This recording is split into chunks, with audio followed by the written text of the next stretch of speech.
dia, boa tarde, boa noite para quem for nos assistir em outra ocasião no YouTube. Estamos aqui com essa grande personalidade, não só do litoral norte do Rio Grande do Sul, mas como do estado do Rio Grande do Sul. Advogado, político, presidente do clube, Dr. Romildo Bolzan. Dr. Romildo, é um prazer tê-lo conosco aqui no Descomplica. É uma satisfação, uma honra. Gostaria que o senhor se apresentasse e a gente começa a nossa charla, nossa conversa. Tá bem. Então, em primeiro lugar, muito obrigado pelo convite, obrigado pela participação. E me chamo Romildo Bolzan, como tu mesmo disseste, Júnior. Romildo Bolzan, pai, era meu pai. Natural de Osório, uma vida inteira morando aqui, em qualquer situação, em qualquer circunstância, em qualquer desempenho de outras atividades, sempre morando aqui. Na verdade, me defino, estão me apresentando como um osoriense. Doutor, me diga uma coisa, como é que foi a sua escolha pelo direito? O que levou a cursar direito? Deixa eu te explicar uma coisa assim, porque muitas vezes essas iniciativas de vocação, elas têm muito por estimulação, tá? Elas não vêm de graça, ou é o exemplo, é a questão do pai, ou é a questão de tudo. Então, eu quero te dizer que quando eu tinha 10 anos de idade, 11 anos de idade, eu terminava o meu ensino, minha participação na escola, no grupo escolar General Osório, aqui em Osório. E o que eu fazia em dezembro, janeiro e fevereiro? Eu ia ser office boy do meu pai no escritório de advocacia dele. Então, a partir de 70, eu fiz isso, né? Porque meu pai era prefeito de Osório até 69, depois foi constituir o Banco de Advocacia, e assim que ele pôde, me levou de office boy, mas era especificamente nas férias. Então, as minhas férias eram compartilhadas, então eu tive estimulação para ser advogado.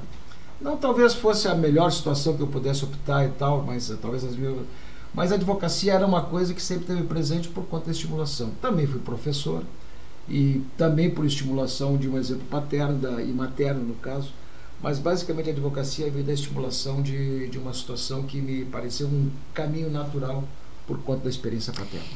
Como é que era o Osório do Romildo criança, do Romildo jovem? Bem diferente. Aqui em Osório, quando eu era criança, em primeiro lugar, né, eu tenho uma lembrança muito grande disso. Meu campo de futebol era o pátio do colégio, inclusive fora disso. Depois meu campo de futebol também era na escola rural onde estudei, independente de ter ou não atividades na parte da tarde. Uma turma de crianças, uma turma de amigos fantásticos, que gostava de andar de bicicleta, que tinha um outro time de futebol de uma outra turma que daí competia, que era uma coisa que também vivia naquela estimulação da adolescência de boates infantis, de boates recém-abrida boates, o Sul Brasileiro, no Sul Brasileiro do Centro, depois o Sul Brasileiro, enfim, turma de gurizada. Era um ambiente extremamente gostoso, saudável, bom, um ambiente muito fraterno, de amizades muito sólidas e que permanecem muitas delas até os dias de hoje. Osório não tinha tantos prédios, era uma cidade bastante descampada, qualquer ventinho derrubava um telhado, porque aqui o vento sempre foi forte. Então qualquer ventinho derrubava 2, 3, 4, 5 telhados no centro, e era uma cidade que ia basicamente até a Costa Gama. Hoje basicamente nós temos mais da metade da cidade constituída em bairros posterior à Costa Gama, ia até o Passo da Cruz, como se chamava, ou ia até a Lomba, ou ia até, era uma viagem enorme, ia até a Lagoa do Porto, era uma viagem enorme. Hoje tudo isso se integra no ambiente urbano da cidade. Mas o Osório para mim era isso, era muito, vivia um ambiente escolar, um ambiente familiar, o ambiente da família da minha mãe. Para mim o Osório sempre foi uma espécie assim de vínculos tão profundos, a ponto de, né, eu saí daqui em 75 para estudar em Porto Alegre, terminei em 74 a escola rural, mas fui em 75 para lá, e assim que tive na primeira oportunidade retornei para cá. Nunca me imaginei fora de Osório para fazer vida profissional. Então para mim Osório era uma cidade que evoluiu, a gente vê a evolução dos tempos. Tu olha hoje Osório a partir de outros enfoques, depois da Lagoa do Porto, é uma cidade que já cresceu verticalmente, uma cidade que já tem também uma boa infraestrutura urbana, uma cidade que criou outros tipos de atividades e tal, mas basicamente Osório para mim do meu tempo era uma cidade lacônica, boa, que à noite se reunia na praça e não tinha ninguém, era só gurizada mesmo. E ela mantém aquela essência da cidade que o senhor conheceu? Em alguns lugares sim, principalmente quando a gente retoma o convívio com os amigos, que sempre tem a parte saudosista, né? Todo mundo gosta de, depois da cervejinha, começar a rememorar os tempos bons daquele período. A turma de colégio, né, continua se reunindo de vez em quando, a turma se reúne, ou se não se reúne a turma de colégio, pelo menos alguns amigos se reúnem em algumas turmas. hoje nos dias de hoje. Mas aquele ambiente basicamente histórico e cultural daquele primeiro momento não tem mais, aquele não existe mais. Mas porque as pessoas são outras, e as pessoas é que formam os ambientes também. Os ambientes são os mesmos, a praça é ali, está no mesmo lugar, completamente remodelada, a igreja está ali, mas completamente remodelada, o centro está ali, mas completamente remodelado, tudo está remodelado, tudo é diferente, né? Então não é exatamente a mesma coisa, não. E o Romildo então saiu em 74, 75 para estudar em Porto Alegre. Onde é que o Romildo estudou? Eu saí daqui, naquela oportunidade, estudar em Porto Alegre era uma situação, vamos dizer assim, de uma tentativa de uma qualificação de ensino, né? Mas teve uma turma que ficou aqui, também teve as mesmas experiências, e fui para Anchieta. Cheguei no Anchieta, fiquei lá 3 anos no Anchieta, caí no colégio que era burguesia porto-alegrense. Não é uma experiência tão simples assim. Aquela oportunidade, a burguesia porto-alegrense. Quem é que o senhor se lembra que estudou? Não, eu tive vários amigos. E me mantenho uma turma enorme de lá. Por exemplo, da minha turma que ficou lá, o Vieira da Cunha, que foi era meu colega, e hoje é meu cunhado, mas nós nos conhecemos lá. O Luiz Antônio Bins, que foi secretário da Fazenda, é da mesma turma que nós frequentamos até os dias de hoje, foi secretário da Fazenda do Estado. O Jorge Krug, que foi vice-presidente do Banrisul, também uma figura bastante relevante e importante. Amigos que são engenheiros da Tramontina, amigos que são comerciantes e empresários do Ceará, Paulo Azevedo, Farjá. O Rangel, que é um contador expressivo de Porto Alegre. O Henrique Fontana foi meu colega de aula, hoje é deputado federal. Sim. O Mário Freitas, por exemplo, foi meu colega de aula há 3 anos, também foi presidente da Corsém, engenheiro da CE. Enfim, ali do colégio saiu uma nata de pessoas que todos eles tiveram projeção pessoal, política, empresarial, profissional, médicos de extrema qualidade.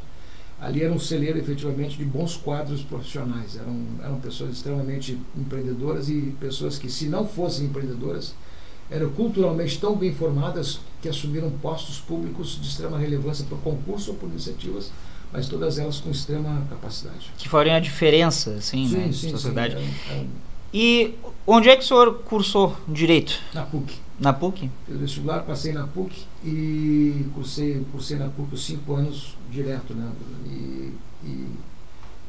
Engraçado, da turma do Direito tem alguns amigos, mas não é mais, não, tem alguns amigos que hoje viraram desembargadores, tudo mais, aquelas coisas assim, tal, viraram juízes, viraram procuradores, promotores, enfim. Mas a gente não tem mais, não criou-se um vínculo tão profundo como se criou no primário, como se criou no ensino fundamental e como se criou também no ensino médio. Mas não se criou. Mas eu tenho amigos ainda daquela oportunidade, bastante, e pessoas que também fizeram carreira na advocacia, mas as pessoas mais expressivas são aquelas que fizeram carreira na magistratura, no Ministério Público. E durante a faculdade, qual era a área que mais lhe chamava a atenção? Eu gostava muito, já desde o direito do trabalho, eu gostava bastante. O direito civil era uma espécie assim vamos dizer assim, era um tabu na faculdade. Todo mundo achava que tinha que ser dominador do direito civil para ter perspectiva de ser advogado, né? Eu gostava mais do direito do trabalho e gostava mais do direito penal, né? Eu tive um professor que acabou sendo meu paraninfo, Paulo Olímpio de Souza, que foi procurador-geral do Ministério Procurador-Geral de Justiça. E era uma pessoa que acabou nosso paraninfo, era uma pessoa muito querida, uma pessoa muito afável, uma pessoa muito dada, uma pessoa muito disponível, um ser humano bastante acessível. E aí eu também estava estimulado também para a área do direito penal. Mas quando terminou a faculdade, o direito do trabalho era uma coisa que me caía bem, entrava bem, vinha bem, tudo entrava direitinho, eu assimilava rapidamente. Então, aí acabei me identificando bastante. Tive grandes professores de direito do trabalho, o ministro Hermes Pedrassani, foi ministro do TST, o Hélio de Moura, que foi presidente do TRT, o Barata e Silva, que era filho do Barata e Silva de livros e tal, o próprio Gelson Azevedo, que era um juiz de trabalho bastante controverso, mas extremamente dinâmico e positivo e duro, mas profundamente conhecedor da matéria. Então esses professores assim deram para nós uma estimulação importante do ponto de vista da matéria, de ter identidade com a matéria. E naquela época tinha a propensão à carreira pública, no concurso público, ou ainda vigorava assim, o empreendedorismo, né, ser profissional liberal, advogado? O primeiro escritório que a gente constituiu foi em Porto Alegre, e vou te dizer as pessoas que nós nos associamos, que eram os sócios, era eu, o Vieira da Cunha, o Ricardo Pipe Schmidt, o Jorge Brito e o César Santolin. Tá bem. Vieira da Cunha, procurador de justiça concursado. Ricardo Pipe Schmidt é desembargador, já com carreira brilhante também. Jorge Brito é juiz federal.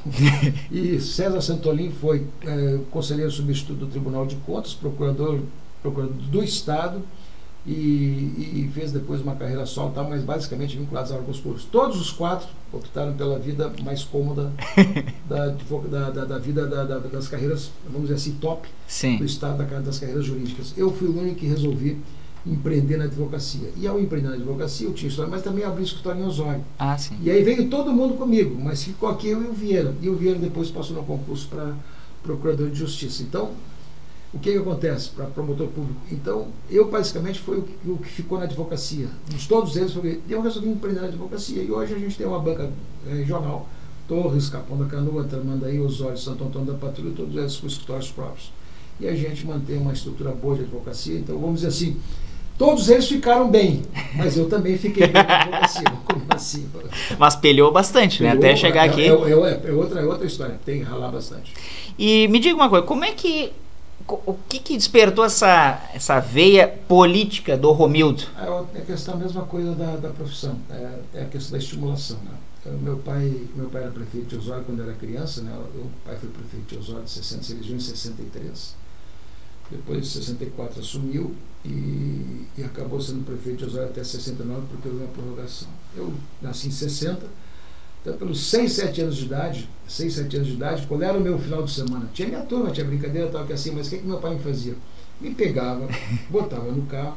Osório era um grande município da região, Tramandaí pertencia a Osório, Capão pertencia a Osório, Palmares pertencia a Osório, Barra do Ouro, Itati, Maquiné, tudo isso pertencia a Osório. Então era uma coisa enorme. Sim. E o pai era prefeito de tudo isso.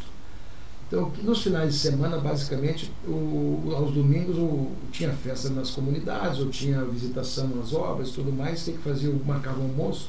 Então, o pai me botava no carro, juntamente com o vice-prefeito, com seus secretários, e eu ia junto com eles lá participar. Respirar a política. Eu via aquela atividade e tal, e fui me estimulando e tal. Quer dizer, vamos dizer assim, o que me estimulou na política mesmo foi um exemplo paterno, quer dizer, foi a estimulação que ele me fez. Foi, de certa forma, uma provocação constante de gostar do ambiente político, então acabei gostando. E na primeira oportunidade que tive, me elegi vereador com 21 anos em Osório. Então, qual foi a data? Lembra qual foi o play? 82. Me elegi em 82. E aí depois fiz carreira vice-prefeito, prefeito, mas aí eu me elegi vereador naquela oportunidade. Por quê? Porque eu já tinha, na verdade, quando aconteceu isso, já fazia militância partidária, mas no momento em que se oportunizava a primeira situação, eu já tinha decidido na minha vida, queria isso, que teria uma experiência política e tive.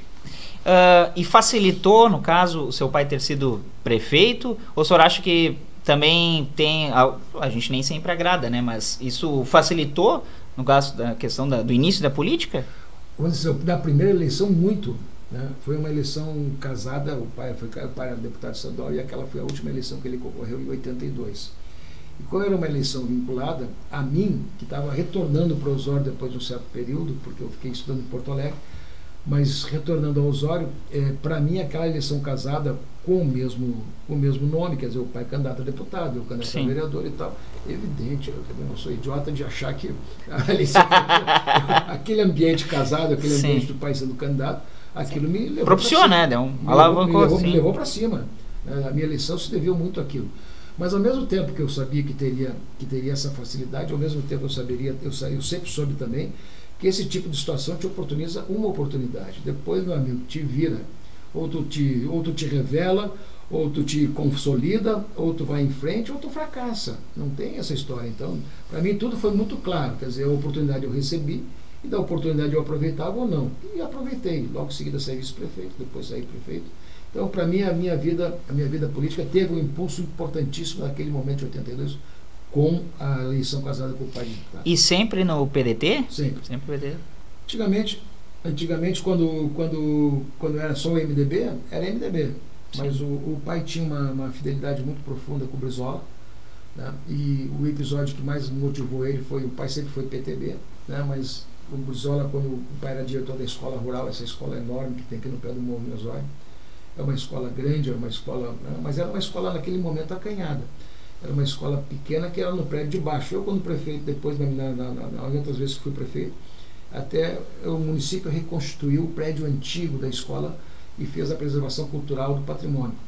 Mas aquela escola rural foi projetada pelo pai enquanto diretor. E o Brizola, né, foi o governador do estado que aceitou a obra, que acatou a obra, que realizou a obra e que organizou naquela oportunidade uma escola de formação de professores normais rurais. Ou seja, a escola não era formadora de técnicos agrícolas, a escola formava professores agrícolas, pessoas que iam serem professores em diversas escolas do estado, mas com viés de formação agrícola, né? E o Brizola disse ao pai naquela oportunidade exatamente isso: professor, lhe darei a escola, o senhor será o diretor da escola, lhe darei a escola e tal, mas depois, olha só a profundidade do assunto, mas depois que o senhor começar a construir essa escola, o senhor será prefeito de Osório. Já colocou, né? Uma responsabilidade. Colocou, não, e o pai se elegeu prefeito exatamente em cima daquela obra. Então, quando em 79, quando o Brizola retornou do exílio, o pai imediatamente era deputado, fazia parte da bancada do MDB, mas naquela oportunidade eram 20 e tantos deputados, 13 foram para o PDT. E o pai foi um deles, exatamente revelando e sendo fiel à história política que lhe catapultou naquele primeiro momento e agora, de certa forma, dando retribuição no encaminhamento político. Então, eu me filiei ao MDB quando era criança, né? Mas assim que eu sou originário, quando o PDT surgiu, me filiei ao PDT e me mantenho no partido até os dias de hoje. Chegou a ter uma convivência com o Brizola mesmo? Tive convivências com ele de diversas formas. Fui secretário-geral do PDT em determinado momento no estado do Rio Grande do Sul. E a secretaria-geral que eu exerci, o presidente era o Ayrton Dipp. Eu tive em várias oportunidades convivência administrativa e política com o Brizola. Aqui naquele primeiro momento o Ciro Gomes estava no PSB ou no PTB, não me recordo exatamente qual era o partido que ele estava, mas aqui a responsabilidade da coordenação da campanha estadual do Ciro Gomes ficou comigo, com uma delegação do presidente Dipp na oportunidade. Tive várias participações com o Brizola, que apoiava o Ciro Gomes, então o Brizola era governador do Rio. Então ali eu tive várias situações de convivência muito próximas dele, né, convivências boas. E a primeira vez que visitei ele na casa dele, e aí foi eu, Vieira, eu era prefeito de Osório da primeira vez, e o Moacir Albuquerque, que era prefeito de São Francisco de Paula. O Vieira era vereador ou deputado, não me recordo bem. Mas aí o Brizola falando, aqui está todo mundo, porque o Moacir era filho de trabalhista, eu era filho de trabalhista, o Vieira, por sua vez, tinha uma tradição familiar de política, mas a primeira filiação dele foi trabalhista. Para a prefeitura? Eu era vereador, aí veio o Ciro e eu fui ao serviço do Ciro. Tudo o programa dele. Aí o Ciro não concorreu, eu fui serviço prefeito. Era mais ou menos um planejamento de vida política. Sim, né? sim. Então, o primeiro mandato de prefeito foi um mandato que eu vamos dizer assim, um fogo enorme, uma euforia enorme, uma vontade enorme de realizar. Cometi erros de diversas ordens pela pressa e pela celeridade, principalmente por querer tocar as coisas de uma maneira muito rápida, de construir em 4 anos uma situação forte. A gente realizou, mas poderia ter sido feito muito melhor, com melhor qualidade, com muito mais coisas. E depois, quando retornei em 2004, retornei já com uma cabeça muito diferente. Segundo mandato, no caso. Segundo mandato, depois teve o terceiro em 2008, mas exatamente para consolidar um processo de qualificação. Quer dizer, para mim não era mais aquela necessidade de realizar. Nós tínhamos que ter processos muito mais claros, definitivos, duradouros, processos muito mais consequentes, processos muito mais planejados, organizados, e aí sim tu faz uma prefeitura bem mais tranquila e bem mais segura. E foi o que a gente fez. Em 2005 assumi, fiquei até 2012, 2 mandatos seguidos, e daí daquele momento, então, eu continuei com o mesmo vigor, com a mesma vontade, mas com muito mais racionalidade, com muito mais preparação para encaminhar esses 2 mandatos. Tanto é que a gente ficou 8 anos com um planejamento que a gente preparou em 2004, e em 2005 ficamos 10 meses organizando basicamente toda a atuação para 8 anos, já tinha sido planejado 8 anos, e transformamos o município de Osório naquele momento em praticamente 70º colocado em arrecadação de CMS para o 8º município de arrecadação de CMS. O município autossuficiente, capaz de tocar suas coisas sem muita necessidade de nada, nem de situações de fora, mas criar uma condição de gerar um belo ativo de investimentos das macros drenagens, criar uma condição de todos participarem do processo de desenvolvimento de uma maneira igualitária, seja no interior, seja nos distritos, seja A cidade de Osório, ou seja nos bairros, seja no centro, todo mundo recebeu os mesmos equipamentos públicos, todo mundo recebeu de uma maneira organizada. Naquela oportunidade, 100% das escolas estavam em tempo integral, praticamente zerada, desde aquela oportunidade, por uma política de compra de vagas, das vagas de educação infantil, e também uma situação muito clara de que as escolas de tempo integral geravam uma perspectiva de tocar aquele município com uma educação de qualidade também, um processo pedagógico novo. E que se criou, então, uma série de situações que foram acessórias e que até os dias de hoje tem reflexos, porque a cidade de Osório tem muito daquele período ainda. E a ideia era exatamente, olha, vamos vencer cada etapa, tudo que estava encruado naquela oportunidade, eram situações que tinham que ser resolvidas. A Lagoa do Porto tinha que ser resolvida, os projetos da Lagoa tinham que ser resolvidos, os processos de desenvolvimento tinham que ser resolvidos, o morro tinha que ser criado uma situação de infraestrutura que pudesse ser aproveitada, e asfaltamos o morro, iluminamos o morro, as condições de uma estação de tratamento de esgoto, buscamos os recursos, repassamos a Corsan, que até os dias de hoje não operou, mas está lá desde 2012, quando eu saí, mas está lá. E aí o que acontece? Quer dizer, todas as bases de uma cidade que tinha assim, a necessidade de sustentação para fazer o segundo passo do desenvolvimento, sua qualificação, foram geradas naquele momento. Mas tudo isso foi organizado. Então, o primeiro momento foi de afoiteza, foi de vontade de produzir, o segundo momento foi extremamente de racionalidade para produzir as coisas organizadamente. E, bom, o senhor saiu, né? O segundo mandato foi em 2000, terminou em 2012, né? 12 anos depois, o que o senhor observa de Osório? Não evoluiu muita coisa. O período do Abrão foi um momento também de grande produção, é um momento que ele conseguiu levar e manteve, de certa forma, todos os serviços com extrema qualidade. O que caracterizou muito bem a administração do Abrão foi exatamente manter a qualidade na prestação de serviço, ou seja, havia um bom atendimento de saúde, havia capacidade de resolução, havia políticas de assistência básica, de média complexidade, encaminhamentos de alta complexidade, havia situações que poderiam ser perfeitamente encaminhadas aí na compra de cirurgias, enfim, houve uma muito boa qualificação a prestação de serviço, se manteve e melhorou-se essa questão. A educação também se manteve no mesmo nível, algumas situações de menos escolas de tempo integral, mas ele também avançou muito na educação infantil. Então a cidade manteve o processo de estruturação, manteve o processo de prestação de serviço, manteve o serviço de qualidade, atendeu a sua população e encaminhou-se na questão do desenvolvimento daquilo que seria basicamente, vamos dizer, a vocação local, né? Hoje não, hoje nós desqualificamos muito a prestação de serviço, hoje nós desqualificamos bastante a condição de atendimento à população que diz respeito não só à manutenção da cidade, mas também basicamente aos serviços essenciais. Então essa situação é que eu vejo, ou seja, nós temos que voltar a recuperar, não no primeiro momento, a qualificação dos serviços para a população, entender que nós temos necessidade de organizar uma situação de prestar com qualidade esse serviço e depois, isso sim de uma maneira definitiva, porque é um debate muito longo na cidade, e isso está sendo necessário que seja feito, definitivamente vocacionar a cidade para um desenvolvimento econômico que seja, mas as suas circunstâncias. Eu continuo achando que Osório ainda é uma cidade prestadora de serviços, ainda continuo achando que Osório é um trocamento rodoviário, que Osório é uma cidade que conflui todo mundo, mas não tem a capacidade de parar. Ou seja, as pessoas passam por aqui, mas não tem a estimulação de paragem. Entendi. Né? Então tudo isso precisa ser redimensionado e organizado um projeto que seja feito exatamente para que as pessoas que circulam pelo litoral norte, que passam por aqui, não passem lá no quilômetro 1, não passem nos Doces Maquinais, não passem não sei onde, não passem não sei onde, mas que não possam usufruir de alguma estrutura local. Então eu acho que está na hora da gente definitivamente ter um projeto que resolva essa questão. Doutor, e toda essa trajetória política, conhecedor de Osório, enfim, transformando Osório como até um eixo bem importante do litoral norte, porque daqui também outras tantas cidades foram emancipadas. Como é que teve essa vida esportiva, política esportiva? Como é que iniciou isso? Como é que é essa paixão? Deixa eu só concluir uma parte, já que tu esgotou. Eu em 2007 eu assumi a presidência estadual do partido e desenvolvi isso com a prefeitura e fiquei até 2014. Pô, 7 anos. 7 anos, e agora retornei. Mas aí, então, na verdade, fiquei 7 anos. E sabe por que eu saí? Por causa do Grêmio. Só para começar. Sim. Isso. Não, o Grêmio foi uma situação muito interessante, porque eu era um conselheiro do clube, tinha situações que que eu tinha minha atividade política clubística somente dentro do Conselho Deliberativo. Lá são 330 pessoas, tá?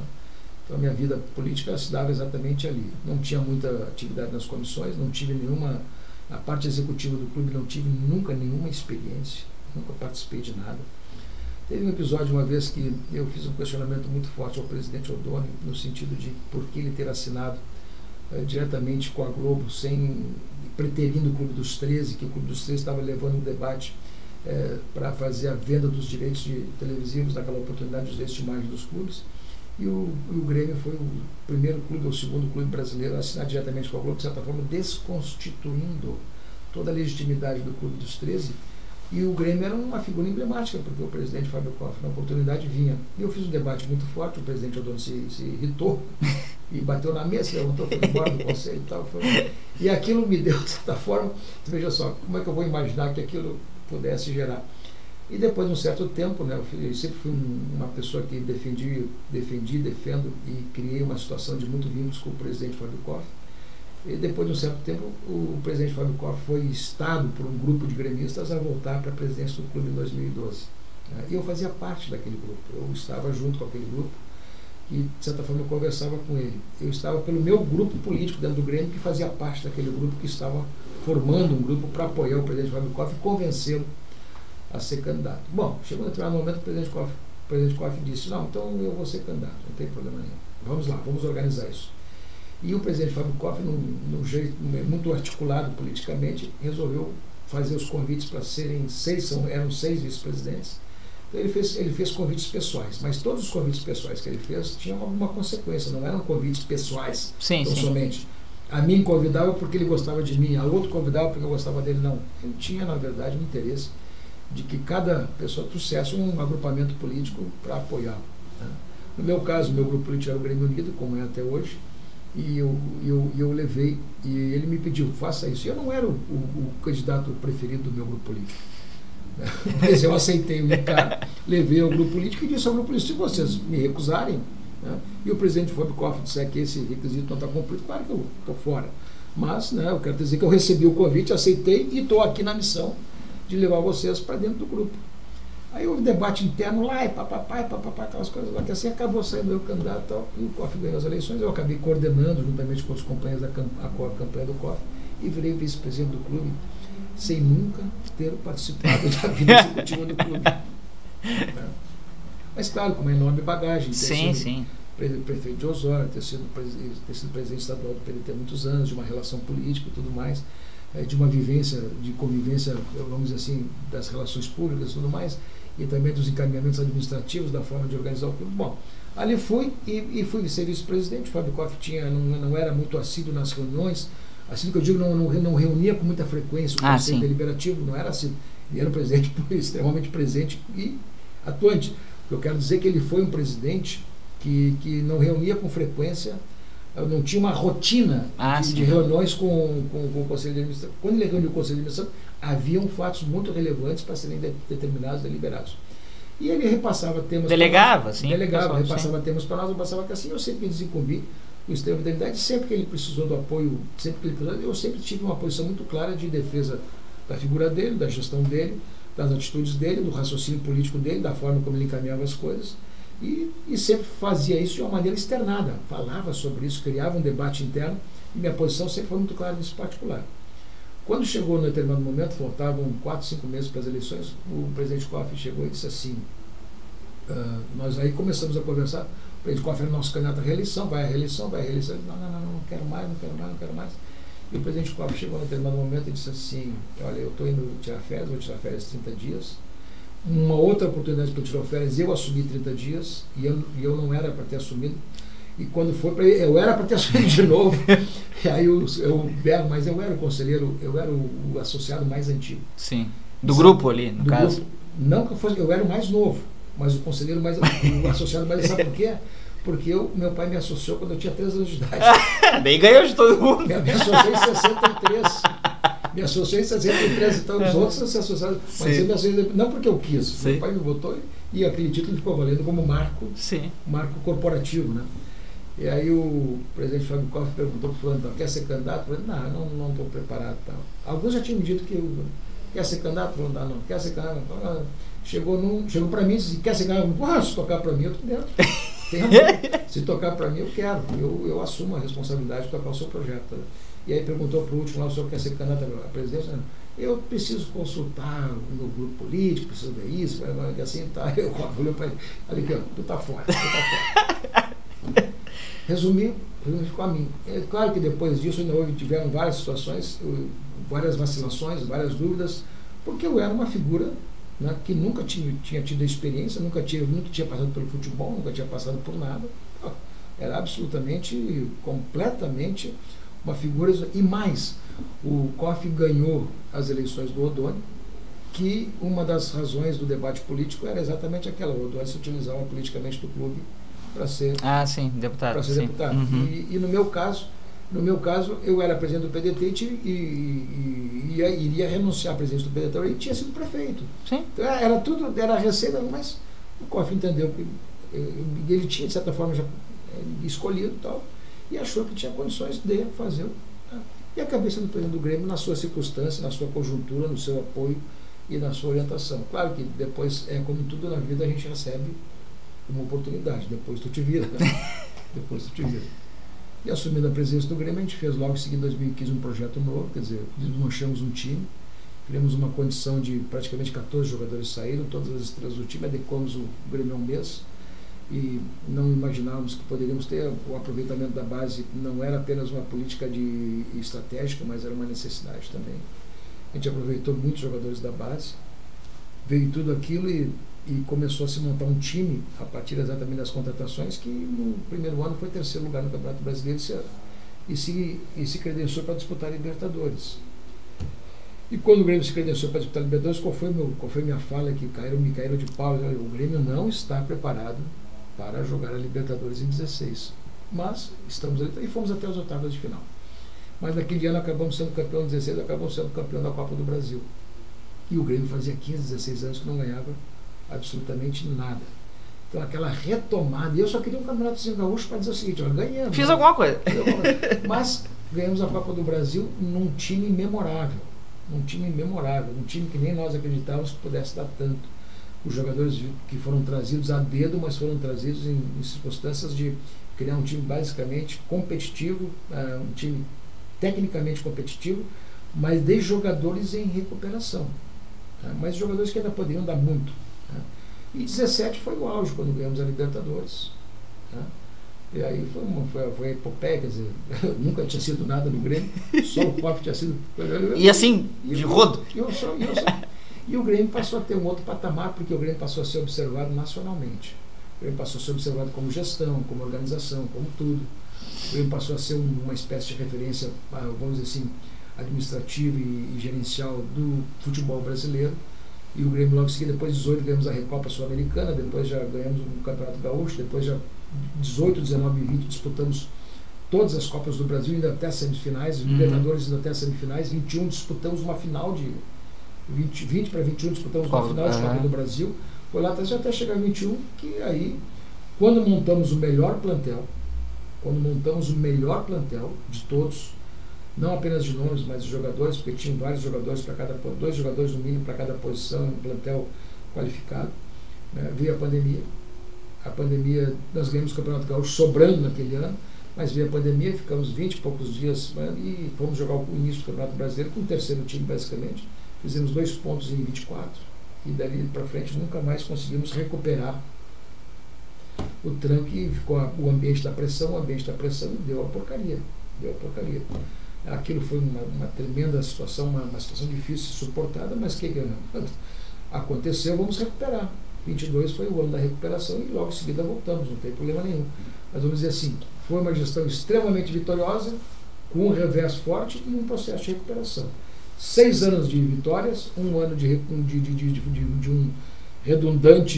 uma redundante queda, dura de aguentar, que não merecíamos naquele momento, porque o Grêmio era um clube pagador, em dia organizado, né? E depois em 22 voltamos para o ano da recuperação.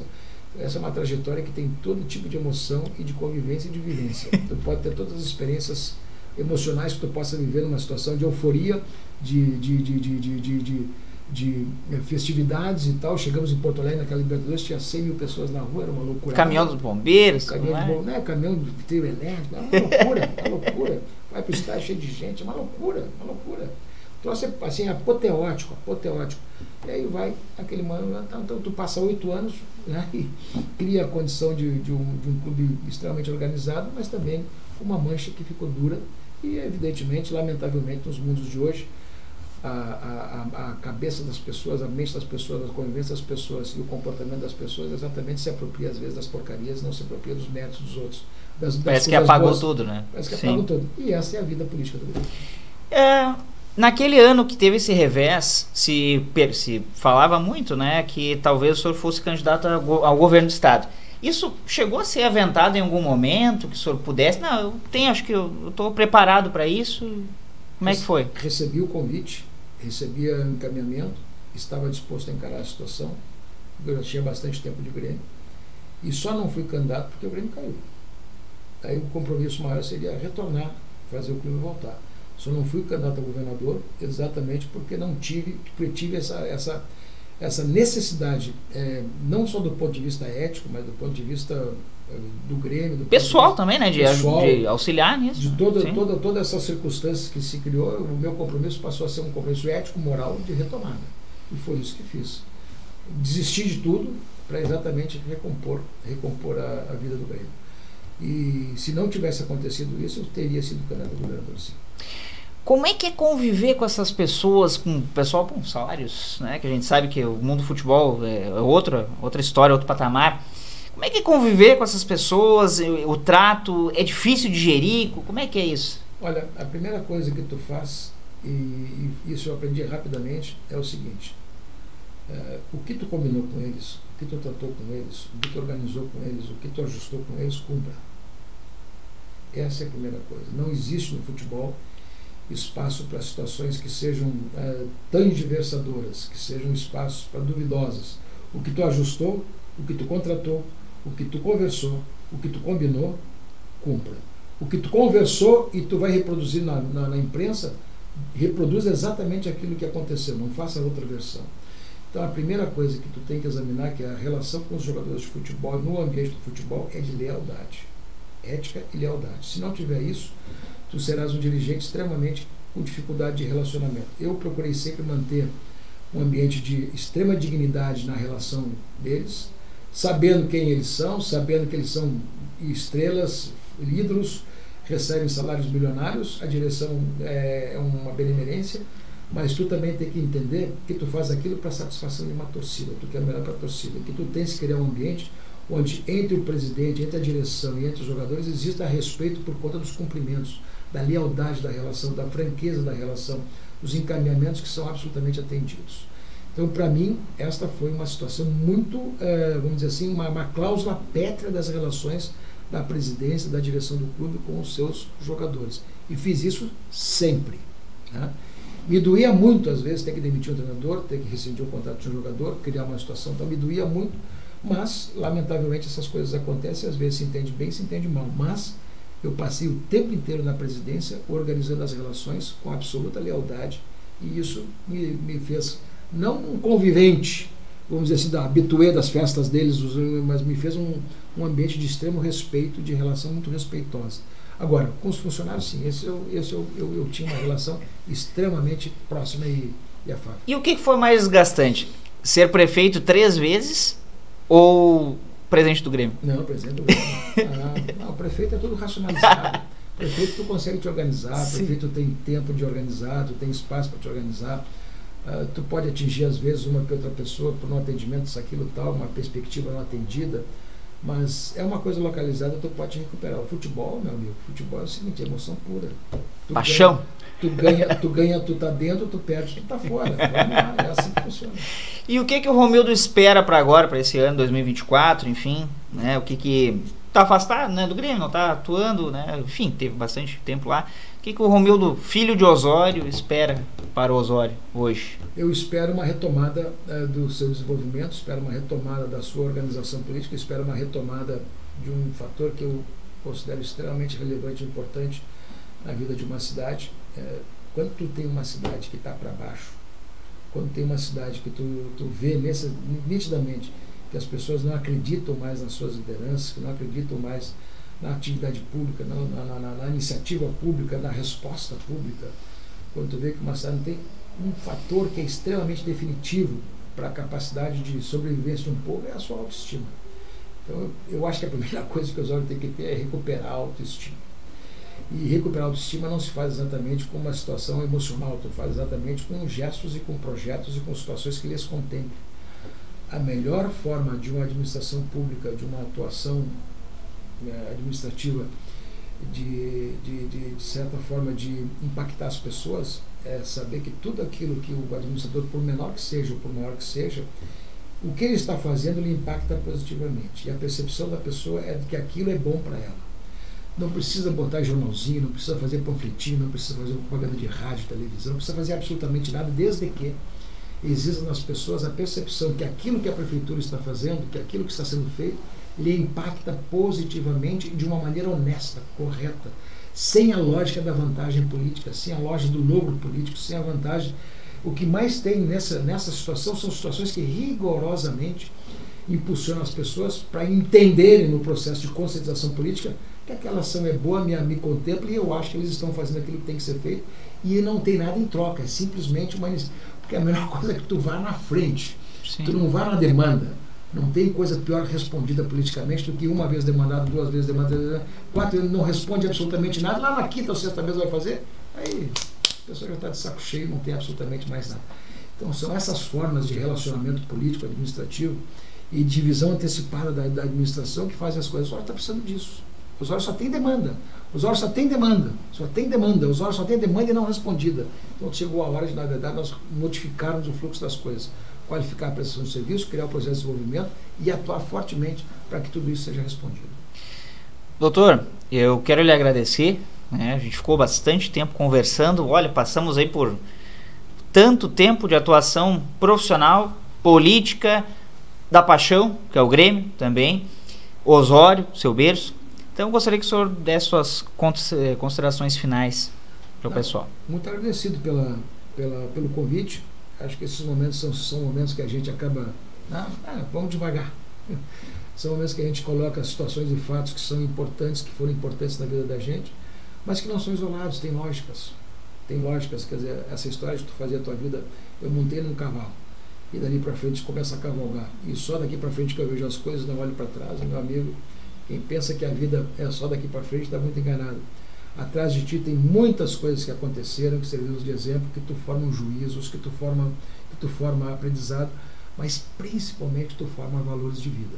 No momento que tu tem toda essa absorção de coisas do passado entendidas, né, e daí tu pode fazer a tua vida tranquilamente para frente. Agora, se tu não aprendeu nada no passado, sabe que tu não vai montar num cavalo, sair cavalgando e fazer as coisas novas, porque tu não é ninguém.